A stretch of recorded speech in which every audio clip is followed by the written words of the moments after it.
জামাতটা দেশটা শেষ করে নিব কদিনে বুঝলি এটার পিছনে লাগ মিটিং করি আরে এনে তো এইটা মানে এইটা হলে বুড়ি তো না গেলাম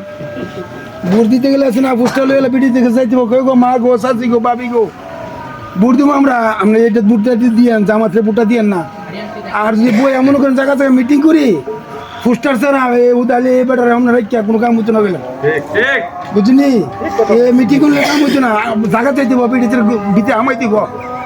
বুঝলি আর সাহস করে কথা জামাত দিদা জামাত দিব ধরলে জোর হারাই দিব বুঝলি আর মিটিং বাদ দেন ধরলে পুরা মনে উনুন একটা মিটিং করে এই মিটিং না কইরা আমরা কেমন ভোট দিতাম পারাম এইটা কজন থাকবো আমরা ডেলি একবার আওয়াজ যাওয়া করাম ঘরে ঘরে পোস্টার দেন আমরা আর পোস্টার না দিয়ে সভাপতি আছে গাড়া দিয়ে এইটা কোনো কাম হতো না কোনো লাভ হতো না বলে আসসালামু আলাইকুম